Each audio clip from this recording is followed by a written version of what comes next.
ನನಗೂ ಮ್ಯಾಂಗ್ಳೂರ್ಗೂ ಒಂದು ಥರ ಕನೆಕ್ಷನ್. ಯಾಕೆಂದರೆ ನಮ್ಮಮ್ಮ ಮ್ಯಾಂಗ್ಳೂರ್ ಸೈಡು. ಈ ಥರ ಒಂದು ಪ್ರಾನ್ಸ್ ಗೀ ರೋಸ್ಟ್ ತಿಂದ್ಬಿಟ್ರೆ ಒಂದು 15ರಿಂದ 20 ನೀರು ದೋಸೆ ತಿಂತೀನಿ ನಾನು. ಮ್ಯಾಂಗ್ಳೂರ್ಗೆ ಹೋಗಿ ಪ್ರಾನ್ಸ್ ಗೀ ರೋಸ್ಟ್ ತಿನ್ನಬೇಕು ಅಂತ ಇಲ್ಲ. ಮ್ಯೂಟೆಂಟ್ ಸ್ಟೈಲ್ ಗೀ ರೋಸ್ಟ್ನ ಮಾಡ್ಕೊಂಡು ಮನೇಲೇ ತಿನ್ಬೋದು. I am enjoying this. Amazing. ಎಲ್ಲರಿಗೂ ನಮಸ್ತೆ. ನಾನು ನಿಮ್ಮ mutant Raghu and welcome to mutant chef. Again ಇನ್ನೊಂದು ಎಪಿಸೋಡ್ಗೆ ವೆಲ್ಕಮ್. ಇವತ್ತು ಒಂದು Mangalore special dish prawns ghee roast ಮಾಡ್ತಾ ಇದ್ದೀನಿ. ಇದು ನನ್ನ ಸ್ಟೈಲಲ್ಲೇ, ಅಂದರೆ ಒಂದು ಮ್ಯೂಟೆಂಟ್ ಸ್ಟೈಲಲ್ಲಿ ಮಾಡ್ತಾ ಇದ್ದೀನಿ. ನನಗೂ ಮ್ಯಾಂಗ್ಳೂರ್ಗೂ ಒಂದು ಥರ ಕನೆಕ್ಷನ್. ಯಾಕೆಂದರೆ ನಮ್ಮಮ್ಮ ಮ್ಯಾಂಗ್ಳೂರ್ ಸೈಡು. ಮ್ಯಾಂಗ್ಳೂರ್ ಫುಡ್ ಆಗಲಿ, ಮ್ಯಾಂಗ್ಳೂರ್ ಭಾಷೆ ಆಗಲಿ, ಅಲ್ಲಿನ ಜನ ಆ್ಯಂಡ್ ನಮ್ಮ ರಕ್ಷಿತಾ, ನಮ್ಮ ಸಿಸ್ಟರ್ ಕೂಡ ಮ್ಯಾಂಗ್ಳೂರವಳು. ನನಗೆ ಗೊತ್ತು, ಕುಕ್ಕಿಂಗಲ್ಲಿ ತುಂಬ ಜನ ಈ ಗೀ ರೋಸ್ಟ್ ಮಾಡೋದ್ರಲ್ಲಿ ಎಕ್ಸ್ಪರ್ಟ್ಸ್ ಇದ್ದಾರೆ. ಏನು ನೆಗೆಟಿವ್ ಆಗಿ ಕಮೆಂಟ್ ಮಾಡಬೇಡಿ. ನನ್ನ ಸ್ಟೈಲಲ್ಲಿ ನಾನು ಮಾಡ್ತಾ ಇದ್ದೀನಿ. ಬನ್ನಿ, ನಮ್ಮ ಗೀ ರೋಸ್ಟ್ ಮಾಡೋಕ್ಕೆ ಏನೇನು ಇಂಗ್ರೀಡಿಯೆಂಟ್ಸ್ ಬೇಕು ಅಂತ ನಾನು ತೋರಿಸ್ತೀನಿ. ಮೊದಲನೇದಾಗಿ fresh prawns, very very important. ನೋಡಿ, ಆಲ್ರೆಡಿ ಕ್ಲೀನ್ ಮಾಡಿ ಇಟ್ಕೊಂಡಿದ್ದೀನಿ, ಸಖತ್ ಫ್ರೆಶ್ ಆಗಿದೆ. ಅದಾದಮೇಲೆ ಮೇನ್ ಮಸಾಲಗಳು ತುಂಬ ಇಂಪಾರ್ಟೆಂಟು. ನೀವಿಲ್ಲಿ ನೋಡ್ತಾ ಇದ್ದೀರಾ, ಎಲ್ಲ ನೀಟಾಗಿ ಆಲ್ರೆಡಿ ಇಟ್ಟಿದ್ದೀನಿ ಪ್ಲೇಟಲ್ಲಿ. 2 ಸ್ಪೂನು ಕೊರಿಯಾಂಡರ್ ಸೀಡ್ಸ್ ಇದೆ, 1 spoon black pepper, 1 spoon mustard seed ಇದೆ, ಆ್ಯಂಡ್ 1 ಸ್ಪೂನ್ ಕುಮಿನ್ ಸೀಡ್ಸ್, 1 ಸ್ಪೂನ್ ಮೆಂತೆ, ಆ್ಯಂಡ್ 1 ಸ್ಪೂನ್ ಪಾಪಿ ಸೀಡ್ಸ್ ಅಂದರೆ ಗಸಗಸೆ, ಹುಣಸೆ ಹುಳಿ ತೊಗೊಂಡಿದ್ದೀನಿ. ನೋಡಿ, ರೆಡ್ ಚಿಲ್ಲೀಸ್ ಡ್ರೈ, ಒಳ್ಳೆ ಕಲರ್ ಬರುತ್ತೆ, ಚೆನ್ನಾಗಿ ಖಾರ ಬರುತ್ತೆ. ಅದಾದಮೇಲೆ ಉಪ್ಪು ತೊಗೊಂಡಿದ್ದೀನಿ, ಆ್ಯಂಡ್ ಗೋಡಂಬಿ ತೊಗೊಂಡಿದ್ದೀನಿ. ಒನ್ ಮೋರ್ ಮೇನ್ ಇಂಗ್ರೀಡಿಯೆಂಟ್, ನಮ್ಮ ಪ್ರಾನ್ ಗೀ ರೋಸ್ಟ್ಗೆ ಬೇಕಾಗಿರೋ ಗೀ ಇಟ್ಕೊಂಡಿದ್ದೀನಿ. ಆಮೇಲೆ ಗಾರ್ಲಿಕ್, ನಿಂಬೆಹಣ್ಣು. ಈ ಕಡೆ ಬಂದರೆ ಕರಿ ಲೀವ್ಸ್, ಇದನ್ನು ರೆಡಿ ಮಾಡಿ ಇಟ್ಕೊಂಡಿದ್ದೀನಿ. ಜಾಗ್ರಿ ಕೂಡ ಯೂಸ್ ಮಾಡ್ತೀನಿ, ಒಂದು ಸ್ವಲ್ಪ ಸ್ವೀಟ್ ಫ್ಲೇವರ್ಗೆ. ಟರ್ಮರಿಕ್ ಪೌಡರ್ ತುಂಬ ಬೇಡ, ಸ್ವಲ್ಪ ಮಾತ್ರ ಮ್ಯಾರಿನೇಷನ್ಗೆ. ಅದಾದಮೇಲೆ ಇಲ್ಲೇನು ಮಾಡಿದ್ದೀನಿ, ಸೊ ನೀವು ಡೈರೆಕ್ಟಾಗಿ ರೆಡ್ ಚಿಲ್ಲಿನ ಮಿಕ್ಸಿಯಲ್ಲಿ ಹಾಕಿ ಗ್ರೈಂಡ್ ಮಾಡಿದ್ರೆ ಆ ಟೇಸ್ಟ್ ಬರಲ್ಲ. ಸೊ ಅದಕ್ಕೆ ಏನು ಮಾಡಿದ್ದೀನಿ, ಈ ರೆಡ್ ಚಿಲ್ಲಿ ಮತ್ತು ಗೋಡಂಬಿನ ನಾನು ಹಾಟ್ ವಾಟ್ರಲ್ಲಿ 1 ಅವರ್ ಮುಂಚೆನೇ ಸೋಕ್ ಮಾಡಿ ರೆಡಿ ಮಾಡಿ ಇಟ್ಟಿದ್ದೆ.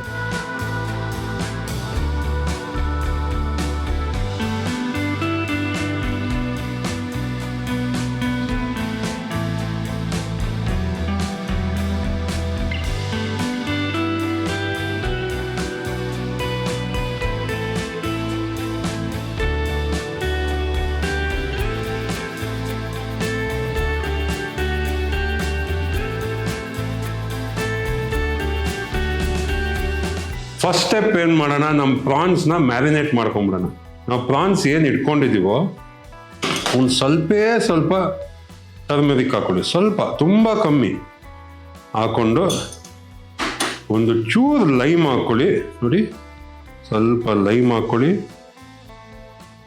ಸ್ವಲ್ಪ ಸಾಲ್ಟ್ ಆ್ಯಡ್ ಮಾಡ್ಕೊಳ್ಳಿ. ಸಾಲ್ಟ್ ಆ್ಯಡ್ ಮಾಡಿಕೊಂಡೆ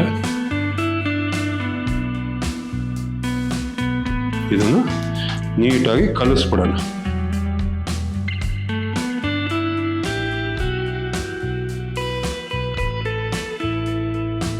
ಇದೊಂದು ಸ್ವಲ್ಪ ಹೊತ್ತು ಮ್ಯಾರಿನೇಟ್ ಆಗಲಿ, ಒಂದು 5 to 10 ಮಿನಿಟ್ಸ್ ಮ್ಯಾರಿನೇಟ್ ಆಗಲಿ, ಒಳ್ಳೆ ಟೇಸ್ಟ್ ಬರುತ್ತೆ. ನಮ್ಮ ಗ್ಯಾಸ್ ಆನ್ ಮಾಡ್ಕೊಳ್ಳೋಣ. ಈ ಮಸಾಲಾನ ಬರೇ ವಾರ್ಮ್ ಮಾಡ್ಕೋಬೇಕು, ಜಾಸ್ತಿ ಫ್ರೈ ಮಾಡಿದ್ರೆ ಕೈ ಬಂದ್ಬಿಡುತ್ತೆ. ಈ ಹುಣಸೆಕಾಯಿ ಹುಳಿ ಬಿಟ್ಟು ಇನ್ನು ಮಿಕ್ಕಿದ ಮಸಾಲಾನೆಲ್ಲ ಇದಕ್ಕೆ ಹಾಕೊತಾ ಇದ್ದೀನಿ. ನೋಡಿ, ಎಲ್ಲ ಮಸಾಲಾನು ಹಾಕೊಂಡೆ. ನಾವು ಇದ್ರ ಬದಲು ಪೌಡ್ರ್ ಯೂಸ್ ಮಾಡಿದ್ರೆ ಅಷ್ಟು ಟೇಸ್ಟ್ ಬರಲ್ಲ. ಸೊ ಈ ಥರ ನಾವು ಬಿಸಿ ಮಾಡಿಕೊಂಡು ಇದನ್ನು ಗ್ರೈಂಡ್ ಮಾಡಿದಾಗ ಒಳ್ಳೆ ಟೇಸ್ಟ್ ಬರುತ್ತೆ. ನೋಡಿ, ನಾವು ಈ ಥರ ಬಿಸಿ ಮಾಡ್ಕೊತಾ ಇದ್ದೀವಿ. ಆ್ಯಂಡ್ ತುಂಬ ಕೇರ್ಫುಲ್ ಆಗಿರಿ, ಐ ಫ್ಲೇಮಲ್ಲಿ ಮಾಡಿದ್ರೆ ಎಲ್ಲ ಸುಟ್ಟೋಗ್ಬಿಡುತ್ತೆ. ಆ್ಯಂಡ್ ಮತ್ತೆ ನೀವು ಮಸಾಲ ಹಾಕಬೇಕಾಗತ್ತೆ. ಸೊ ಅದಕ್ಕೆ ತುಂಬ ಲೋ ಫ್ಲೇಮಲ್ಲಿ ಸ್ವಲ್ಪ ವಾರ್ಮ್ ಮಾಡಿದ್ರೆ ಸಾಕು. ನೋಡಿ, ನಾನು ವಾರ್ಮ್ ಮಾಡ್ಕೊತಾ ಇದ್ದೀನಿ. ಆ್ಯಂಡ್ ಆಲ್ರೆಡಿ ಆ ಮಸಾಲದು ಸ್ಮೆಲ್ ನನಗೆ ಬರ್ತಾ ಇದೆ. ಇವಾಗ ಏನು ಮಾಡ್ತೀನಿ, ನಮ್ಮ ಮಸಾಲ ಮತ್ತು ನಾವೇನು ರೆಡ್ ಚಿಲ್ಲಿ ಮತ್ತು ಕ್ಯಾಶ್ಯೂಸ್ನ ಹಾಟ್ ವಾಟ್ರಲ್ಲಿ ನೆನೆಸಿಟ್ಟಿದ್ವೋ ಎರಡನ್ನೂ ಮಿಕ್ಸಿಯಲ್ಲಿ ಹಾಕಿ ಗ್ರೈಂಡ್ ಮಾಡಿ ಪೇಸ್ಟ್ ಮಾಡ್ಕೊಂಡು ಬರೋಣ ಬನ್ನಿ. ಸೊ ಇದು ನಮ್ಮ ಮಸಾಲ ಗ್ರೈಂಡ್ ಮಾಡಿ ರೆಡಿ ಮಾಡ್ಕೊಂಡಿದ್ದೀನಿ. ಸ್ವಲ್ಪ ಗೀ ಹಾಕೊತೀನಿ. ಪ್ರಾನ್ಸ್ನ ಫ್ರೈ ಮಾಡ್ಕೊಂಬಿಡೋಣ, ಯಾಕೆಂದರೆ ತುಂಬ ನೀರು ಬಿಟ್ಕೊಳ್ಳುತ್ತೆ. ಸೊ ಅದನ್ನು ಫ್ರೈ ಮಾಡಿಕೊಂಡು ಸಪ್ರೇಟಾಗಿ ಎತ್ತಿಟ್ಕೊಳ್ಳಿ. ಆ್ಯಂಡ್ ಮಸಾಲ ರೆಡಿ ಆದಮೇಲೆ ಪ್ರಾನ್ಸ್ ಮಸಾಲಾಗೆ ಮಿಕ್ಸ್ ಮಾಡಿ ಅದಾದಮೇಲೆ ಏನಾದರೂ 4 to 5 minutes ಕುಕ್ ಮಾಡಿದ್ರೆ ನಮ್ಮ final prawns ghee roast ready ಆಗುತ್ತೆ. ಆ್ಯಂಡ್ ನಾವು ಏನು ಪ್ರಾನ್ಸ್ನ ಮ್ಯಾರಿನೇಟ್ ಮಾಡಿದ್ವೋ ಅದನ್ನು ಪ್ಯಾನ್ಗೆ ಹಾಕಿ ಫ್ರೈ ಮಾಡ್ಕೊಂಬಿಡೋಣ.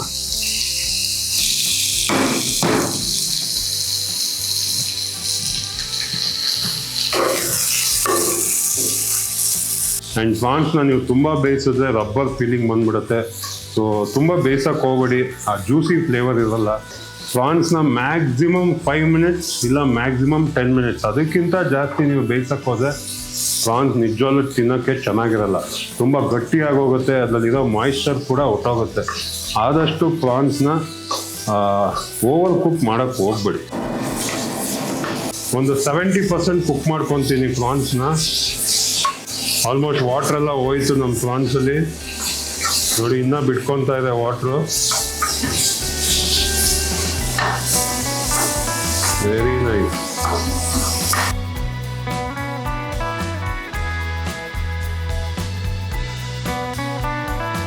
ಇದಕ್ಕೊಂದು 2 ರಿಂದ 3 ಸ್ಪೂನ್ ಗೀ ಹಾಕೊತಾ ಇದ್ದೀನಿ. ತುಪ್ಪ ಚೆನ್ನಾಗಿ ಬಿಸಿಯಾಗಿದೆ. ಇದಕ್ಕೆ ನಾವು ಅದು ಏನು ಮಸಾಲ ಮಾಡ್ಕೊಂಡು ಬಂದಿದ್ನೋ ಆ ಮಸಾಲಾನ ಫುಲ್ ಇದಕ್ಕೆ ಹಾಕ್ತಾ ಇದ್ದೀನಿ.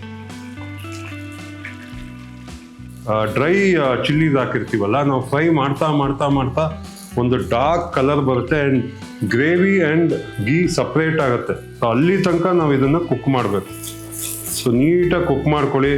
ಈ ಥರ ಒಂದು ಪ್ರಾನ್ಸ್ ಗೀ ರೋಸ್ಟ್ ಇದ್ಬಿಟ್ರೆ ಒಂದು 15 ರಿಂದ 20 ನೀರು ದೋಸೆ ತಿಂತೀನಿ ನಾನು ಈಸಿಯಾಗಿ. ಆ್ಯಂಡ್ ನೀವು ಕೂಡ ತಿನ್ಬೋದು, ಯಾಕೆಂದರೆ ಅಷ್ಟು ಟೇಸ್ಟಿಯಾಗಿರುತ್ತೆ ಇದು. ನೋಡಿ ಚೆನ್ನಾಗಿ ಕುಕ್ ಆಗ್ತಾ ಇದೆ ಮಸಾಲ. Very nice. ಇದಕ್ಕೇನು ಮಾಡ್ತೀನಿ, ಸಾಲ್ಟ್ ಆ್ಯಡ್ ಮಾಡ್ಕೊತೀನಿ. ಗಾರ್ಲಿಕ್ನ ಎಂಡಲ್ಲಿ ಹಾಕ್ಕೊತೀನಿ, ಯಾಕಂದರೆ ಟೇಸ್ಟ್ ಚೆನ್ನಾಗಿ ಕೊಡುತ್ತೆ. ನಾವೇನು ಗಾರ್ಲಿಕ್ನ ಈ ಕಲ್ಲಲ್ಲಿ ಹಾಕಿ ಕುಟ್ಕೊಂಡ್ವೋ ಅದನ್ನು ಹಾಕ್ತಾ ಇದ್ದೀನಿ. ಸಖತ್ ಸಿಂಪಲ್ ಡಿಶ್ಶು. ಇದು ಹಾಕ್ಕೊಂಡೆ ಇದನ್ನು ಚೆನ್ನಾಗಿ ಫ್ರೈ ಮಾಡ್ಕೊಳ್ಳೋಣ ಗಾರ್ಲಿಕ್ ಜೊತೆ. ಇವಾಗ ಸ್ಮೆಲ್ಲೇ ಚೇಂಜ್ ಆಗೋಯ್ತು. ಬೇಕಾದ್ರೆ ನೀವು ಗಾರ್ಲಿಕ್ನ ಈ ಮಸಾಲ ಹಾಕಿ ರುಬ್ತಿರಲ್ಲ ಮಿಕ್ಸಿಯಲ್ಲಿ, ಅವಾಗೇ ಹಾಕ್ಕೊಳ್ಬೇಕಾದ್ರೆ ಪೇಸ್ಟ್ ಮಾಡ್ಕೋಬೋದು. ಬಟ್ ನಾನು ಈ ಥರ ಮಾಡ್ತಾ ಇದ್ದೀನಿ. ಮಸಾಲ ಎಲ್ಲ ಸಕ್ಕತ್ತಾಗಿದೆ ಆ್ಯಂಡ್ ಸಪ್ರೇಟ್ ಕೂಡ ಆಗಿದೆ. ಗೀ ಮತ್ತು ಮಸಾಲ ಸಕ್ಕತ್ತಾಗಿ ಕಾಣಿಸ್ತಾ ಇದೆ. ನಾವೇನು ಹುಣಸೆ ಹುಳಿ ತೊಗೊಂಡಿದ್ವೋ ಅದನ್ನು ಸ್ವಲ್ಪ ಹಾಕ್ಕೊಳ್ಳೋಣ. ಜಾಸ್ತಿ ಹಾಕಬೇಡಿ, ತುಂಬ ಹುಳಿ ಬಂದ್ಬಿಡುತ್ತೆ. ಆ್ಯಂಡ್ ಜಾಗರಿ ಪೌಡರ್ ಇಟ್ಕೊಂಡಿದ್ವಲ್ಲ, ಒಂದು ಸ್ವಲ್ಪ ಟೇಸ್ಟಿಗೆ ಜಾಗರಿ ಪೌಡ್ರ್ ಹಾಕ್ತಾಯಿದ್ವಿ. ಮುಗೀತು, ಆಲ್ಮೋಸ್ಟ್ ಆಗೋಯ್ತು, ಎಂಡಲ್ಲಿದ್ದೀವಿ. ಸೊ ಇದೆಲ್ಲ ಆದಮೇಲೆ ನಾವೇನು ಪ್ರಾನ್ಸ್ ಫ್ರೈ ಮಾಡಿ ಇಟ್ಕೊಂಡಿದ್ವೋ ಅದನ್ನು ಈ ಪ್ಯಾನಲ್ಲಿ ಹಾಕ್ತಾಯಿದ್ದೀವಿ. ಪ್ರಾನ್ಸ್ ಬಿದ್ದ ತಕ್ಷಣ ಇದೇ ಚೇಂಜ್ ಆಗುತ್ತೆ ಲುಕ್ಕು. ನೋಡಿ, ನೀರು ದೋಸೆ ಅಥವಾ ಬಾಯ್ಲ್ಡ್ ರೈಸ್ ಏನಾದ್ರು ಇದ್ಬಿಟ್ರೆ ಇದ್ರ ಜೊತೆ ಸಖತ್ತಾಗಿರುತ್ತೆ ಟೇಸ್ಟು. ನಾವೇನು ಕರ್ಬೇವು ಸೊಪ್ಪು ಇಟ್ಟಿದ್ವೋ ಅದನ್ನು ಕಂಪ್ಲೀಟಾಗಿ ಹಾಕ್ಕೊತಾ ಇದ್ದೀವಿ. ನೋಡಿ, ಹಾಕ್ಕೊಂಡು ಸ್ವಲ್ಪ ನಿಂಬೆಹಣ್ಣು ಹಿಂಡ್ತಾ ಇದ್ದೀನಿ.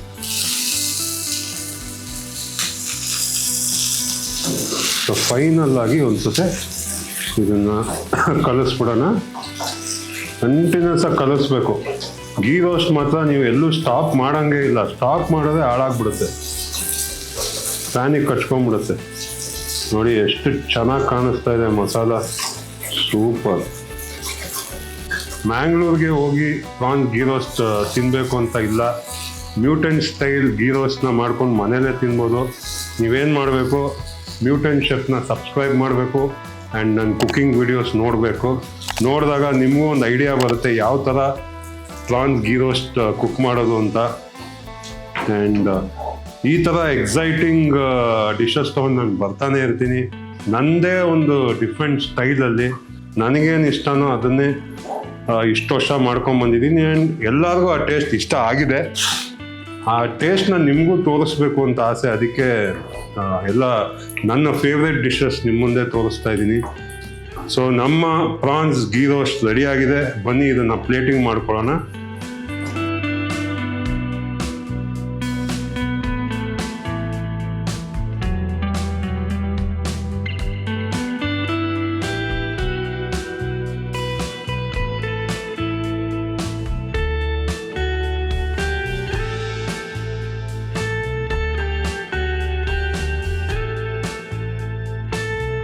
ನಮ್ಮ ಪ್ರಾನ್ಸ್ ಗೀ ರೋಸ್ಟ್ ರೆಡಿ ಆಗಿದೆ.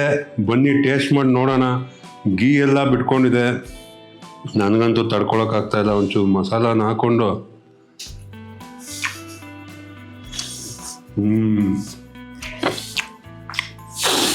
ನಿಜವಾದ ತುಂಬ ಟೇಸ್ಟಿಯಾಗಿದೆ. ನನಗೆ ಗೊತ್ತಿಲ್ಲ ಮ್ಯಾಂಗ್ಳೂರಲ್ಲಿರೋ ಗೀ ರೋಸ್ಟ್ಗೂ ನನ್ನ ಗೀ ರೋಸ್ಟ್ಗೂ ಏನು ಡಿಫ್ರೆನ್ಸ್ ಇದೆ ಅಂತ, ಬಟ್ ನಾನು ಮ್ಯಾಂಗ್ಳೂರ್ಗೆ ಹೋದಾಗ ತಿಂದಿದ್ದೀನಿ. ಆಲ್ಮೋಸ್ಟ್ ಸೇಮ್ ಇದೆ. I am enjoying this. Amazing. So ನೀವು ಕೂಡ ಪ್ರಾನ್ಸ್ ಗೀ ರೋಸ್ಟ್ನ ಮನೆಯಲ್ಲಿ ಮಾಡಿ ಹೆಂಗೆ ಬಂತು ಅಂತ ಕಮೆಂಟ್ ಸೆಕ್ಷನಲ್ಲಿ ಕಮೆಂಟ್ ಮಾಡಿ. And thank you so much. ತುಂಬ ಪ್ರೀತಿ ಕೊಡ್ತಾ ಇದ್ದೀರಾ. ನಿಮ್ಗೆ ಎಷ್ಟು ಥ್ಯಾಂಕ್ ಯು ಹೇಳೋದು ಸಾಕಾಗೋದಿಲ್ಲ. ನಿಮ್ಮ ಪ್ರೀತಿ ಇದೇ ಥರ ಇರಲಿ. ಆ್ಯಂಡ್ ಇದೇ ಥರ ಒಳ್ಳೊಳ್ಳೆ ರೆಸಿಪಿ ಜೊತೆ ಮತ್ತೆ ಬರ್ತೀನಿ. ಅಲ್ಲಿ ತನಕ ವೆಯ್ಟ್ ಮಾಡಿ. Love you all. ಬಾಯ್.